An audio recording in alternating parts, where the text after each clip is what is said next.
Welcome to the Sleepy Navigator channel, where we'll set sail through the shadowy waters of history, where each account carries the weight of lives that faced the impossible and survived to tell the tale. Today, we don't navigate common seas. Today, we venture into the most feared waters of all maritime routes, the legendary Cape of Fear. Here, far from modern comforts and conveniences we take for granted, we'll dive together into the best-kept secrets of extreme survival. You're not just spectators. You're my companions on this expedition into resistance techniques that saved lives when death seemed certain. Prepare to meet men who transformed despair into science, who converted panic into strategy, and who discovered ways to survive where others didn't even dare to try. This isn't a romanticized story of heroes. It's the raw account of how ordinary human beings found extraordinary strength when there was no choice left but to fight or perish. Settle in and take a deep breath. Let's discover together why some places in the ocean carry names that still make experienced sailors tremble. Why did the most feared place in all the oceans also produce the greatest survival legends in maritime history? It's a question that seems simple, but hides a haunting mystery. The more deadly a route was, the more it attracted the bravest navigators. The greater the danger, the greater the glory of surviving became.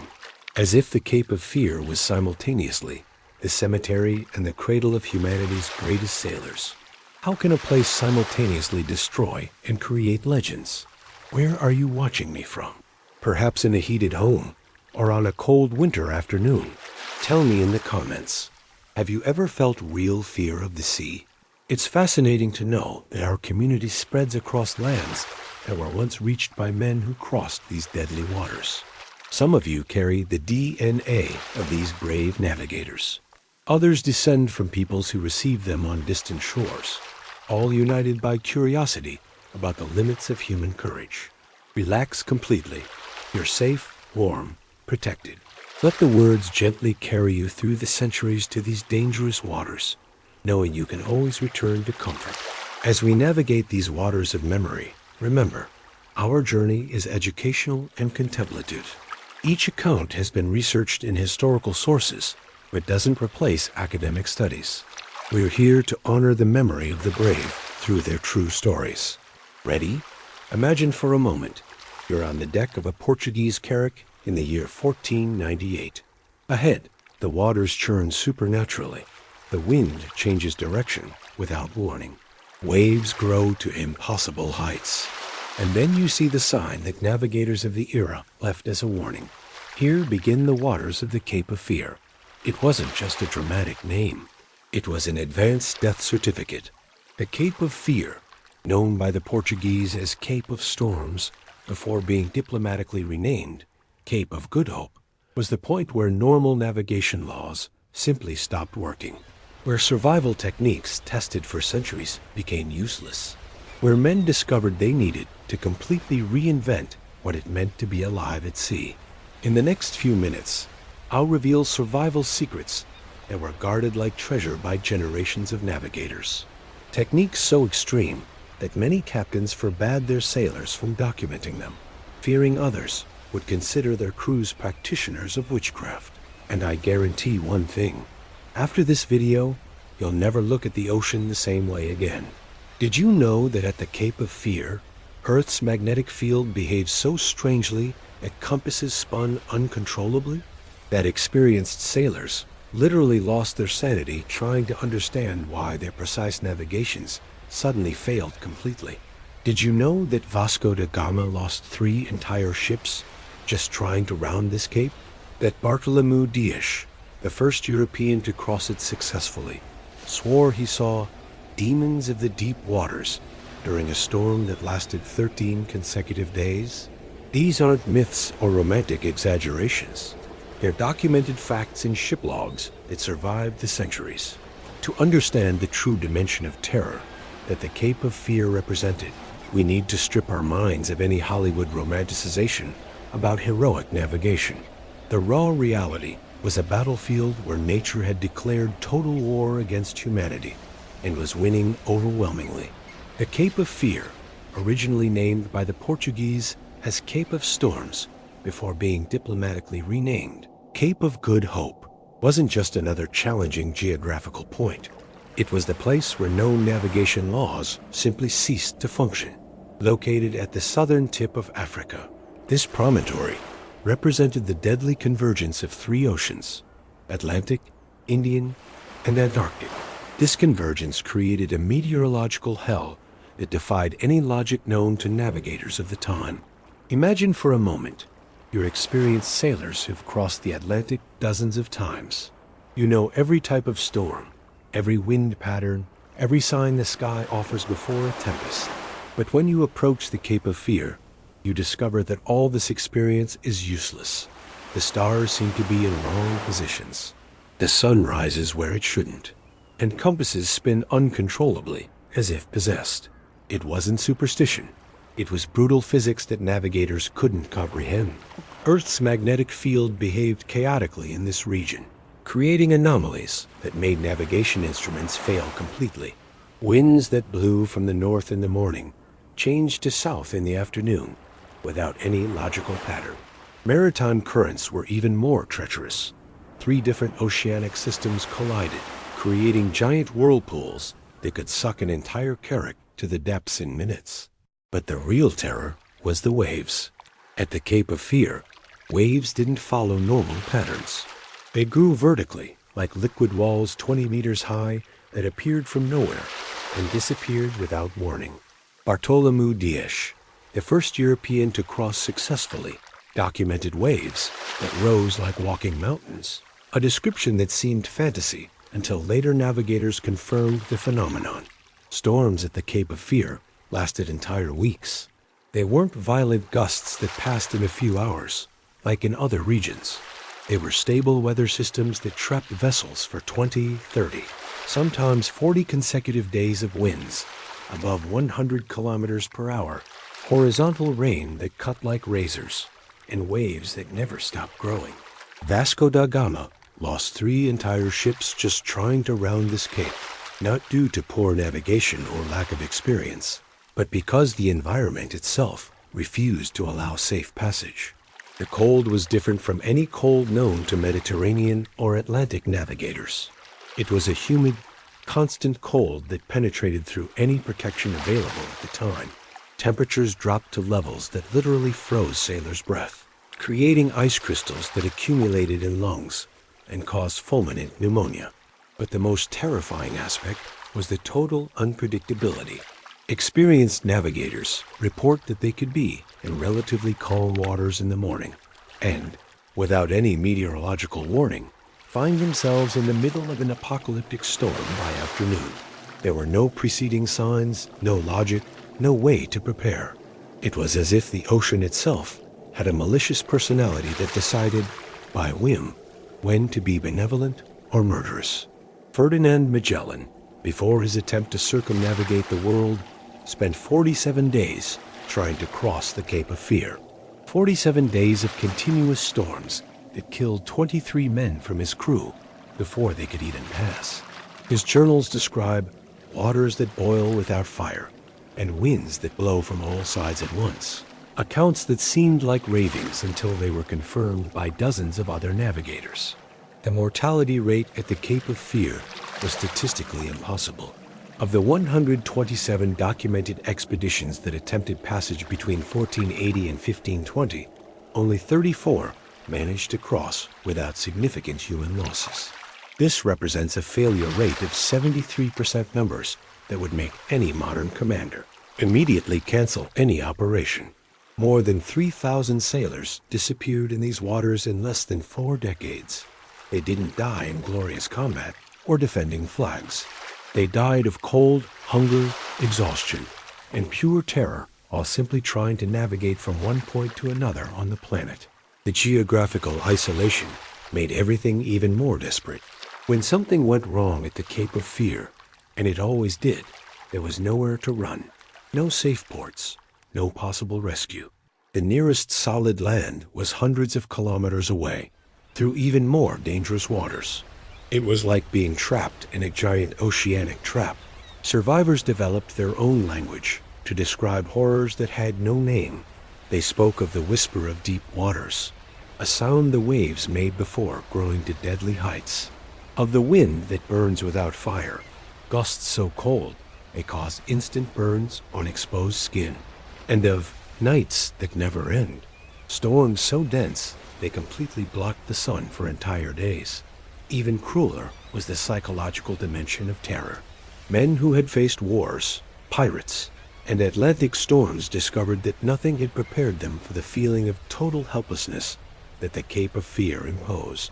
Many developed what we now recognize as severe post-traumatic stress disorder just from trying to cross these waters. Accounts document experienced sailors who simply lost their sanity during prolonged crossings. They began seeing imaginary creatures in the waves, heard voices of dead relatives calling them to throw themselves into the sea, and developed paranoid obsessions with their own ship, believing the vessel was conspiring against them. And yet, expedition after expedition continued trying. Why? Because the Cape of Fear was the only known route to reach the riches of the Orient. It was the gateway to unimaginable fortunes in spices, silk, gold, and precious stones. But this door was guarded by the most implacable of guardians, nature itself in its wildest and most hostile state. This was the reality stripped of any glamour. Ordinary men facing natural forces that seemed supernatural, armed only with wood, fabric, and courage that bordered on madness. Every mile navigated at the Cape of Fear was paid for with blood, frozen tears, and shattered lives. But it's exactly from this brutal reality that the greatest innovations in maritime survival in human history emerged. Because when death is the only alternative, the human mind finds resources it didn't know it possessed. At the Cape of Fear, conventional techniques for protection against cold proved pathetically inadequate. It was like trying to stop an avalanche with an umbrella. Sailors who arrived there discovered that all their previous experience in maritime survival was useless. They needed to completely reinvent what it meant to dress to survive. If you think the secret was simply wearing more layers of clothing, prepare for a brutal lesson in survival engineering. Navigators who faced the Cape of Fear developed what they secretly called Cape Armor, a clothing system so advanced for its time that many captains forbade their sailors from documenting the techniques, fearing being accused of witchcraft by Inquisition tribunals. The base of this armor was wool, but not just any wool. It had to be thick, coarse wool, preferably from sheep raised in cold mountains. Why? Because it possessed an almost magical property that saved thousands of lives. It continued insulating the body even when completely soaked, while wet cotton and linen transformed into frozen shrouds that killed by hypothermia. Damp wool still offered vital protection against death. But the real innovation was in the primitive chemical treatment they developed. Sailors discovered that coating clothes with a specific mixture of whale fat, pine tar, and sea salt created an almost waterproof layer that repelled both water and cutting wind.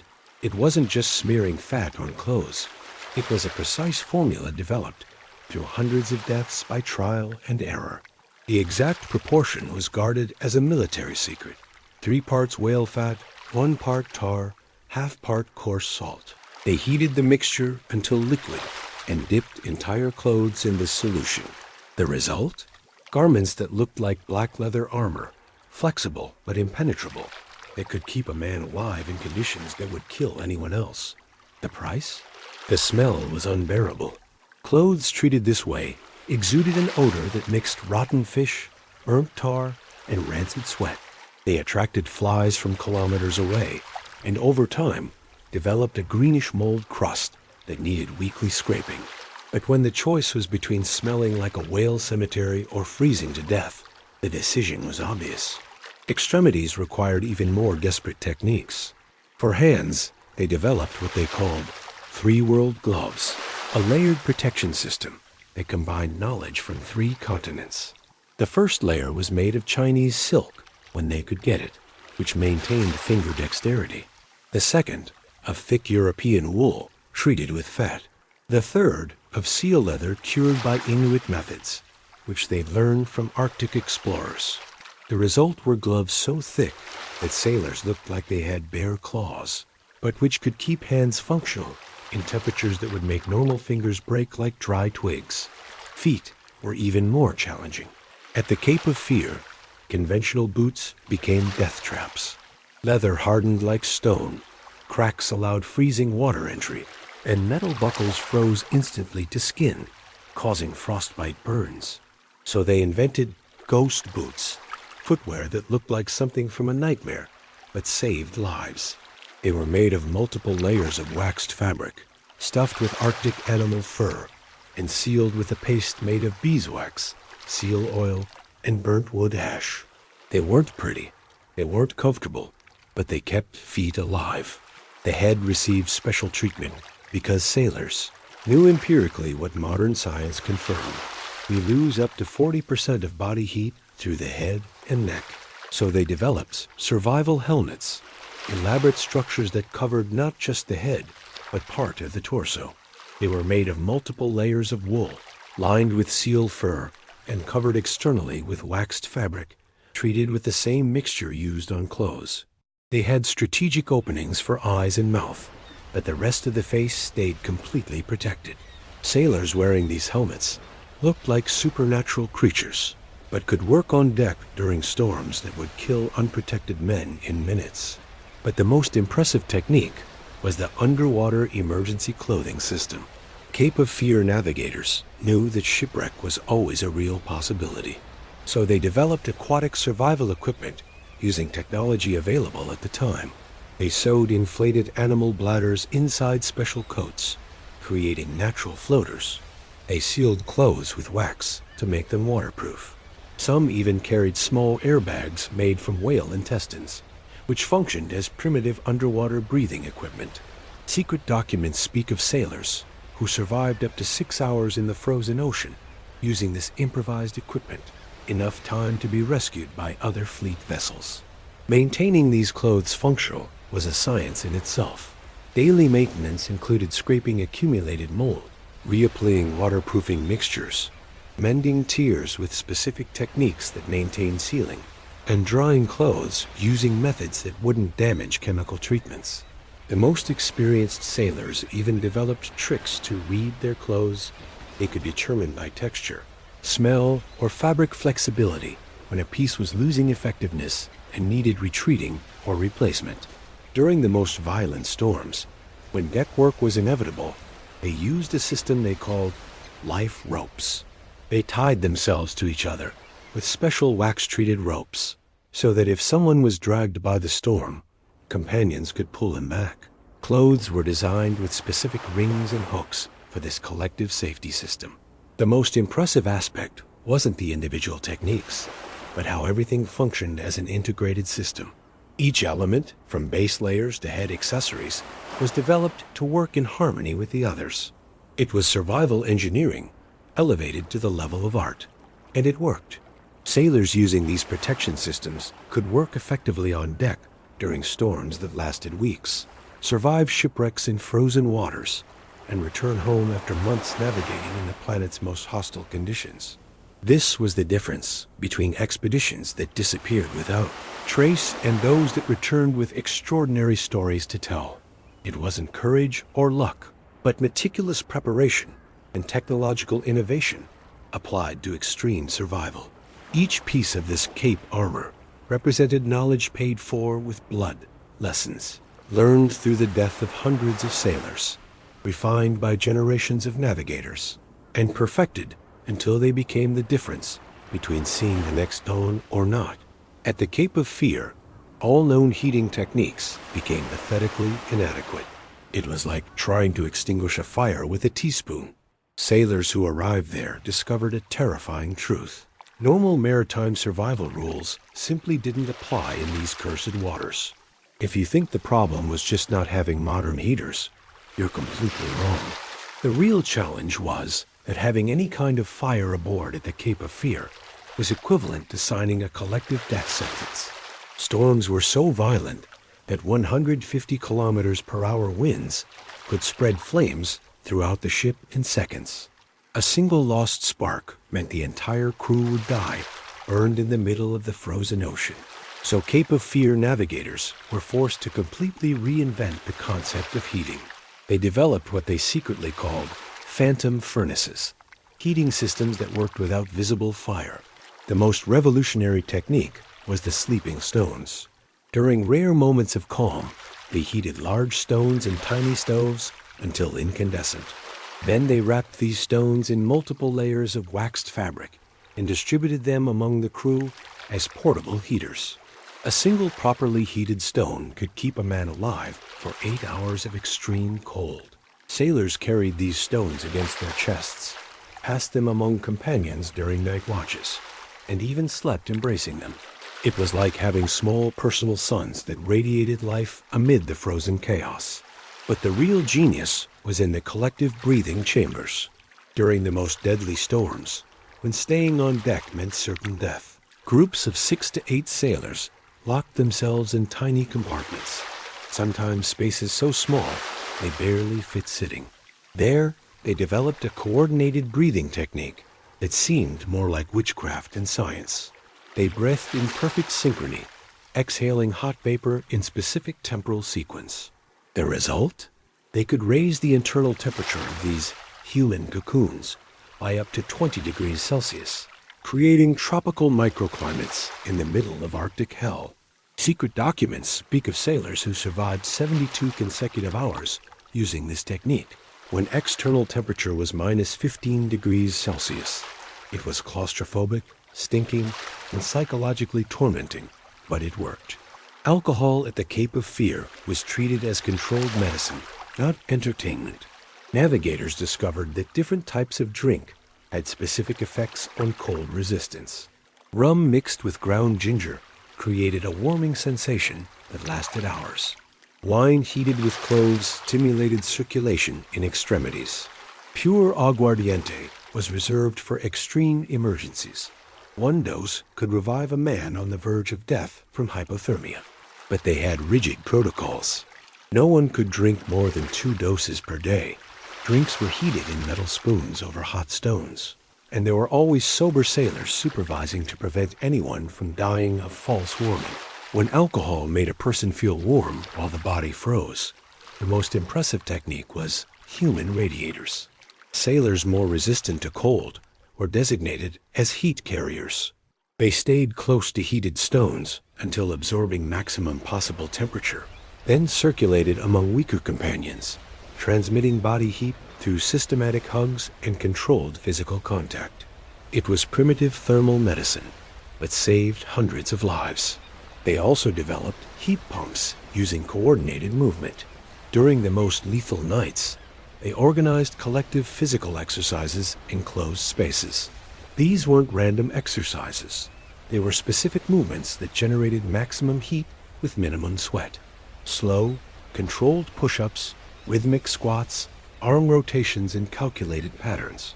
They could raise collective body temperature without creating sweat that would freeze later. Hot meals were almost religious events. When they could cook, maybe once a week if lucky, it wasn't just feeding, it was survival ceremony. They prepared soups with specific ingredients that maximized heat retention, animal fats that released energy slowly, spices that stimulated circulation, cereals that kept stomachs warm for hours. The most secret technique was the resurrection broth, a recipe they guarded like military treasure. They mixed melted whale fat, crystallized honey, rare spices, and even small amounts of preserved animal blood. The result was a drink that looked like a magic potion, but provided concentrated thermal energy that could keep a man functioning for entire days of extreme cold. They even created friction heating systems using materials available on ship. Special ropes were rubbed rapidly between pieces of dry wood until generating enough heat to warm small metal objects. These heated objects were then used as point heaters, applied to specific body points where circulation was failing. During the most desperate emergencies, they used sacrifice heating. Sailors voluntarily exposed themselves to intense physical exercise until generating extreme body heat, then lay close to hypothermic companions, literally transferring their life energy to save others' lives. Many heat donors died of exhaustion, but managed to resurrect companions who were already at death's door. They also developed nocturnal thermal conservation techniques. During the most deadly nights, they created survival nests, elaborate structures using all available materials: canvas, ropes, extra clothes, even pieces of wood torn from the ship itself. In these nests, up to 12 men could sleep piled together, sharing collective body heat that kept them alive until dawn. The most surreal technique was thermal rituals. More experienced sailors developed sequences of movements, breathing, and body positioning that looked like tribal dances, but were actually primitive scientific systems of internal heat generation. Some of these rituals were documented as having supernatural powers by contemporary observers. In reality, they were advanced biomechanics applied to extreme survival. The most incredible thing is that all these techniques worked. Sailors using these systems could survive entire weeks at the Cape of Fear, working effectively during storms that would kill any unprotected person in hours. This was the difference between expeditions that disappeared without trace and those that returned with impossible stories. It wasn't luck or divine miracle, but desperate technological innovation applied to human heating in conditions that challenged known physics laws. Each of these phantom furnaces represented knowledge paid for with human lives. Techniques developed through the death of hundreds of sailors, refined by generations of navigators, and perfected until they became the difference between seeing the next dawn or joining the ghosts that forever haunt the waters of the Cape of Fear. At the Cape of Fear, all known rules about maritime nutrition became mortally inadequate. It was like trying to extinguish a fire with water droplets. Sailors discovered a terrifying truth. Foods that sustained crews in the North Atlantic or Mediterranean were pathetically insufficient to keep a man alive in the cursed waters of Africa's southern tip. If you think the challenge was just eating hard biscuits and salted meat, prepare for a brutal lesson in extreme survival nutrition. At the Cape of Fear, a sailor burned between 7,000 and 8,000 calories per day, equivalent to eating 4 complete Christmas dinners every day just to maintain body weight. It wasn't gluttony, it was survival mathematics. Extreme cold forced metabolism to work in permanent overdrive, burning fat and muscle like an out-of-control engine. But here was the deadly paradox. Extreme cold brutally suppressed appetite exactly when the body most needed calories. Sailors literally starved to death while feeling satisfied. It was a biological trap that killed hundreds of navigators who simply stopped eating when they most needed to feed themselves. So Cape of Fear veterans developed what they called forced feeding rigid protocols that obligated men to ingest calories even without hunger, even with nausea, even when every fiber of their body rejected food. Conventional hardtack was useless in these waters, so they created Cape Hardtack, a modified version mixed with whale fat, crystallized honey, and concentrated spices that provided 600 calories per biscuit, compared to 120 calories of common naval biscuit. It was hard as stone and tasted like sweet tar, but a single biscuit could sustain a man for 12 hours of extreme work. The real revolution was in Cape Energy bars, foods that looked like nightmare fuel that saved lives. They mixed pulverized dried meat, seal fat, animal bone marrow, and a paste made from specific marine algae found only in the Cape's frozen waters. The result were black, oily bars that smelled like rotten fish, but provided 1,200 concentrated calories in pieces the size of a chocolate bar. A single bar could keep a sailor functioning for 2 entire days. They also discovered that certain marine algae, when dried and ground, created a supplement that prevented scurvy and provided lasting energy. This knowledge was guarded as military secret for decades. Crews that knew the right. Algae had survival rates 300% higher than those depending only on conventional provisions. Hot drinks were treated as liquid medicine, not comfort. They developed the resurrection broth, a mixture of melted animal fat, rare spices, crystallized honey, and small amounts of preserved animal blood. It looked like witch's potion, but one cup could raise body temperature for 6 hours and provide enough energy to work during storms that would kill malnourished men. They also created emergency soups that could be prepared even during violent storms.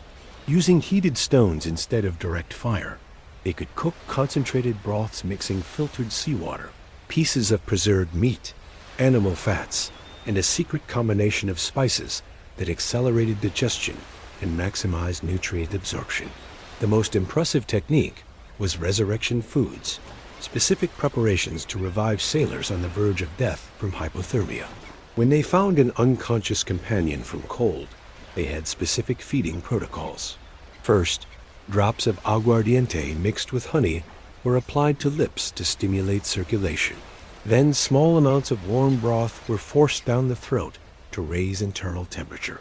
Finally, tiny pieces of pure fat were dissolved in the mouth to provide immediate energy to the brain. This sequence saved hundreds of lives. Men given up for dead literally returned to consciousness after receiving these resurrection foods. During the most desperate shortages, they developed absolute emergency feeding techniques. They ate boiled equipment leather until soft, ropes impregnated with animal fat, sawdust mixed with any available sugar, even small pieces of specific woods that contained minimal nutrients. But the most revolutionary innovation was discovering they could fish food from the frozen sea itself. Using techniques learned from Arctic populations, they could capture small fish and crustaceans that lived in the Cape's frozen waters. These marine animals had very high concentrations of special fats that functioned as perfect fuel for bodies fighting extreme cold. They even developed food thermal conservation methods, ways to keep food hot for hours without fire. They wrapped cooked foods in multiple layers of waxed fabric, then buried them between their clothes next to their bodies. They could keep soups hot for up to 8 hours, using only body heat as energy source. It was like having personal ovens that worked with their own body temperature. The psychological aspect was as vital as nutritional. A hot meal at the Cape of Fear wasn't just feeding, it was resistance ritual against despair. It was the moment when men on the edge of madness remembered they were still alive, still had hope, still worth fighting for. So they developed food ceremonies that seemed like religious rituals, but were actually primitive psychological therapy. They shared meals in circles, each man receiving exactly the same portion, pronouncing words of encouragement while eating. It was food democracy that kept not just bodies nourished, but souls connected. Hydration was even more challenging than solid nutrition. Fresh water froze instantly, but they developed techniques to create antifreeze water, mixing small amounts of salt, alcohol, and honey that lowered freezing point without making liquid toxic. During extreme emergencies, they used body fluid recycling, techniques we'd consider repugnant today, but that saved lives. They collected and purified urine using primitive distillation methods, created drinks using condensed vapor from collective breathing, even developed ways to extract potable water from sea ice itself through controlled melting processes. The most incredible thing is that all these techniques worked. Crews using these feeding protocols could survive entire months at the Cape of Fear, maintaining sufficient physical and mental strength to work effectively during storms that would kill malnourished sailors in days. This was the difference between expeditions that disappeared without trace and those that returned with impossible stories.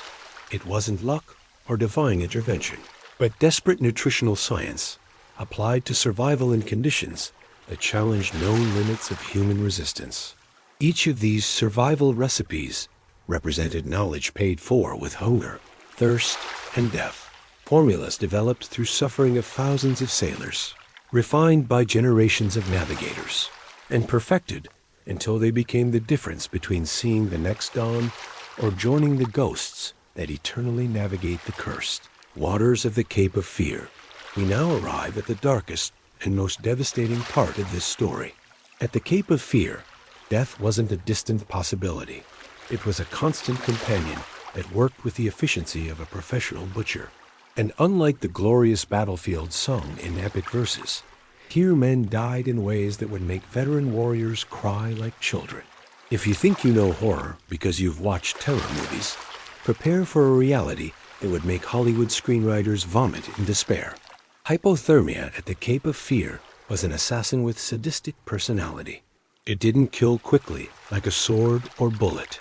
It killed slowly, methodically, stealing pieces of humanity from its victims until nothing remained but frozen shells that were once men. It always began with uncontrollable trembling that shook grown men like straw dolls. Teeth chattered with such violence that many broke molars, creating mouth wounds that bled and froze instantly. In the second phase, mental confusion settled like malicious fog. Experienced sailors, who had navigated for decades, suddenly forgot how to tie basic knots, how to hold ropes, how to distinguish between port and starboard. Ship logs record terrifying cases of men who, in full thermal delirium, began removing clothes, thinking they were dying of heat. It was the phenomenon we now know as paradoxical undressing, a neurological trap that transformed hypothermia victims into unconscious suicides. In the third and final phase, eyes lost focus.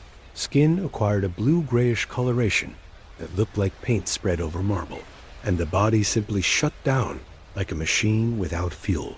There were no agonizing screams or desperate pleas, just a final quietness, almost peaceful, that came like a sleep from which one never awakened. The most terrifying was how quickly everything happened. Men healthy and strong in the morning were found dead before sunset. Bartolomeu Dias documented losing 12 sailors in a single storm night, men who fell asleep alive and woke up as ice statues. But hypothermia was only the beginning of the horror catalog. Gangrene attacked extremities with surgical cruelty. It began in toes and fingers, ears, nose, any body part where blood circulation was interrupted by brutal cold. Skin first darkened, then hardened like cured leather, and finally began rotting while the person was still alive. Primitive medical accounts of the time described sailors watching their own fingers detach from hands like rotten fruit falling from branches. There was no anesthesia, no antibiotics, no advanced surgery. Men simply watched their bodies fall apart piece by piece, knowing each lost part left them more vulnerable to cold's next attack. Vasco da Gama lost 89 men during his Cape of Fear passage. 89 human lives, each with name, family, dreams, and fears. They didn't die in glorious naval combats or defending patriotic flags. They died wasting away slowly in cold, calling for mothers they'd never see again, whispering names of wives who awaited them in vain. Cape fever was another mysterious killer that terrorized crews. A lethal combination of extremely high fever, bone pains that made grown men cry like babies, and delirium that lasted days. Contemporary chroniclers couldn't explain it. Some called it curse of cursed waters. Others, divine punishment for daring to challenge the known world's limits. What we know today is that it was probably severe septicemia generalized infection, caused by wounds that wouldn't heal in extreme cold, immune systems destroyed by malnutrition, and sanitary conditions that would make medieval sewers seem like modern hospitals. The statistics are brutally honest when we remove all historical romanticization. Of the 89 documented expeditions that attempted crossing the Cape of Fear, between 1480 and 1530, only 23 managed to complete passage without catastrophic human losses. This represents a mortality rate of 74%, numbers that would make any modern military commander immediately cancel any operation. More than 4,200 sailors disappeared in these waters in 5 decades. 4,200 human lives, an entire small city swallowed by the Cape's frozen waters that completely justified its name, Cape of Storms. But numbers don't tell the human story behind the tragedy. Imagine being the wife of a sailor who departed on a Cape of Fear expedition. You say goodbye at Lisbon's dock, watching your husband wave as the carrack disappears over the horizon. 2 years later, A single vessel returns with 18 survivors from a fleet that departed with 237 men. Your husband isn't among them. Never will be. There's no body to bury, no certainty of how he died, no psychological closure. Just the brutal reality that you're widowed at 23, with 3 small children and no income source in a society that offered few options for women alone. Multiply this individual tragedy by thousands of destroyed families. Survivors often returned in conditions worse than death. Men who had departed as sons, husbands, and young fathers returned as haunted ghosts, physically mutilated and emotionally shattered. Contemporary medical documents describe Cape of Fear veterans with fingers amputated by freezing, deep scars where gangrene had been contained with hot iron, chronic respiratory problems that made them cough blood for the rest of their lives. Many became deaf due to untreated infections. Others lost vision from cold burns to eyes. Emotionally, they carried traumas that had no name at the time. The brutal isolation of months at sea, constant death of companions, permanent fear of not seeing the next dawn. All this created what we now recognize as severe and complex post-traumatic stress disorder. Many became bitter, distrustful men, incapable of showing affection or establishing normal emotional connections. They awakened screaming in the middle of night, reliving storms that had ended years before. Some developed paralyzing phobias, fear of water, fear of wind, fear of being alone. Families received strangers back. Children who didn't recognize fathers transformed into specters. Wives who tried to reconnect with men who had left pieces of their humanity in the Cape's frozen waters. Rates of family abandonment, divorce, and suicide among Cape navigation veterans were statistically alarming. There was also a lost generation of Cape orphans, children who grew up without fathers, often in extreme poverty, carrying the stigma of being children of failures who couldn't return from sea. Many of these orphans became problematic adults, thieves, prostitutes, beggars, creating cycles of poverty and despair that lasted generations. Entire communities were devastated. Portuguese fishing villages that sent most of their young men on Cape of Fear expeditions became populated mainly by widows, orphans, and old people. Some never recovered demographically. They became ghost towns, where only laments of women waiting for men who would never return echoed. Psychological impact extended even to those who never left dry land. Families lived in permanent anxiety, never knowing if loved ones were alive or dead, facing storms or resting at ocean bottom. It was psychological torture that could last years. And yet, even knowing these terrifying statistics, expedition after expedition continued departing for the Cape of Fear. Why? Because the alternative, guaranteed poverty and hunger on solid land, was equally certain death, just slower and without possibility of glory or enrichment. This was the real human price of what we romantically call Age of Discovery. Not just maps drawn and routes opened, but tens of thousands of shattered lives, destroyed families, and an entire generation of men who traded their sanity for the possibility of changing the world. Each line on modern maps connecting Europe to Asia was first drawn with blood, frozen tears, and human bones that still rest at the bottom of Cape of Fear waters. This is the true dimension of human impact, a haunted mosaic of glory and tragedy that echoes today in every journey we make, every ocean we cross, reminding us that behind every great human conquest, there's always a price paid in human suffering that must never be forgotten. But from the cursed waters of the Cape of Fear emerged not only death and tragedy. From those broken, mutilated, and haunted men were born the greatest navigators, innovators, and visionaries in human history. It was as if hell itself had forged survival angels, human beings who had touched the abyss's bottom and returned with supernatural wisdom about human resistance limits. Cape of Fear survivors didn't return home as heroes celebrated in parades. They returned as silent prophets of a brutal truth, that human greatness isn't born from comfort, but from conscious suffering transformed into wisdom. They carried in their eyes knowledge that they had faced the impossible and discovered that impossible is just a word invented by those who've never been truly tested. These men became humanity's secret teachers. In dark taverns of Lisbon, Seville, and Cadiz, between wine sips and tobacco smoke, they whispered survival techniques that saved thousands of lives in later expeditions. They didn't speak of glory or conquest. They spoke of how to keep humanity alive when everything conspired to extinguish it. Christopher Columbus learned navigation from Cape of Fear veterans. Ferdinand Magellan studied secret charts left by survivors before attempting his world circumnavigation. Vasco da Gama hired sailors who had survived the cursed waters because he knew they were the only living men who truly understood what it meant to navigate the line between life and death.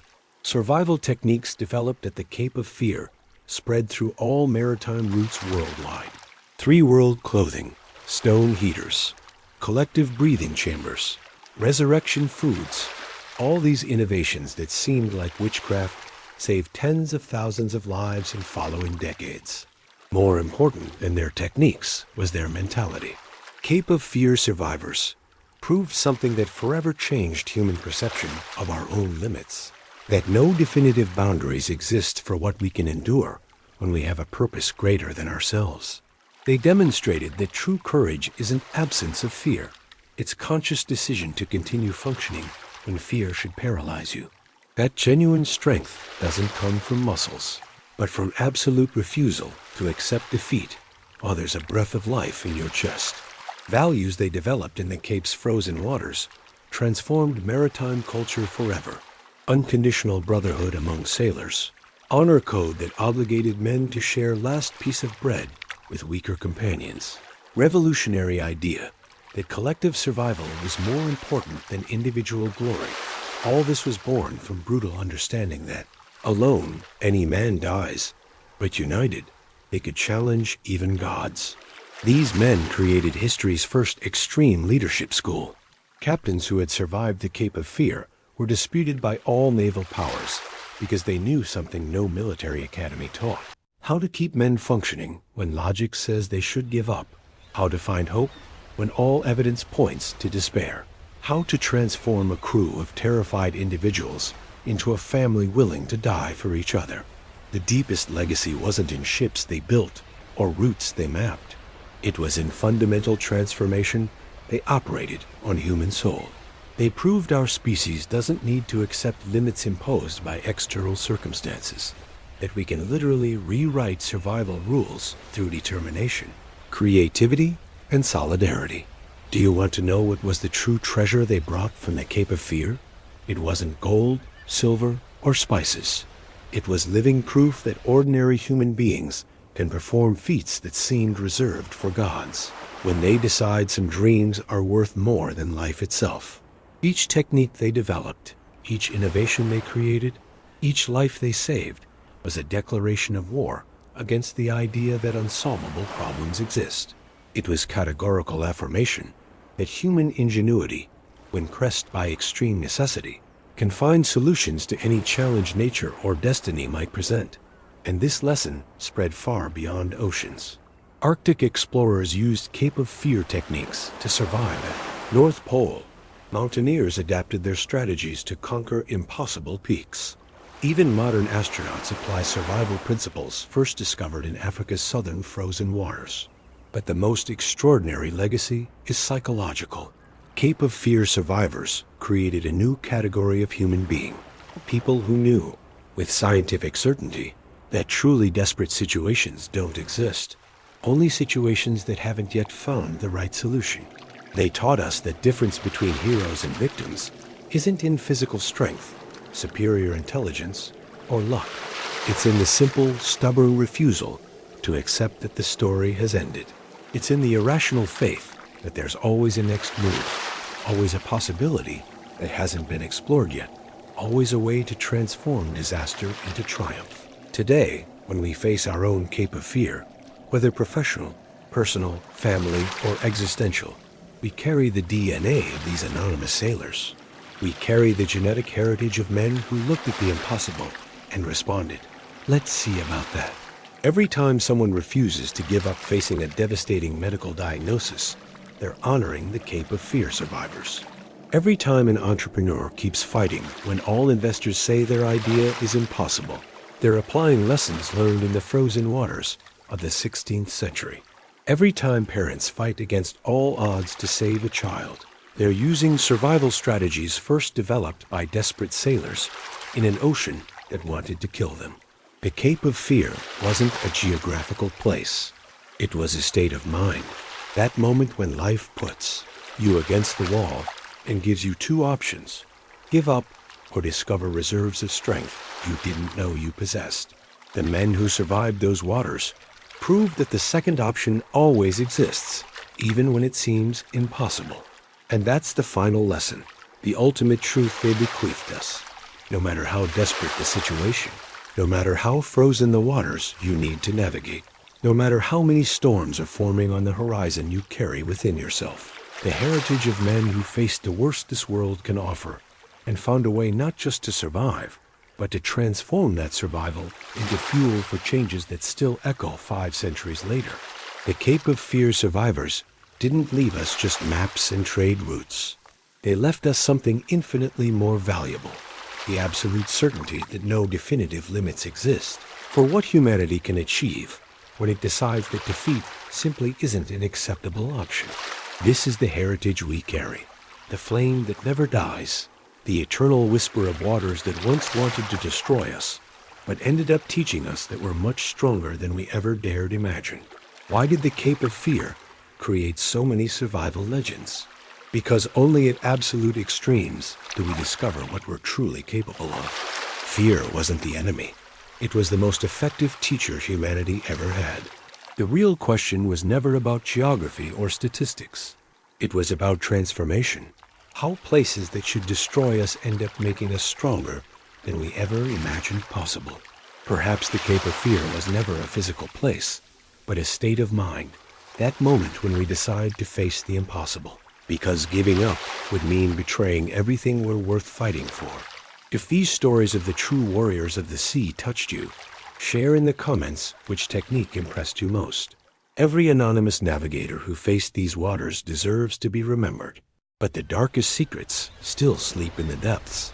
In our next expedition, we'll discover the truth about the ghost ships, vessels, that disappeared at the Cape of Fear and returned different.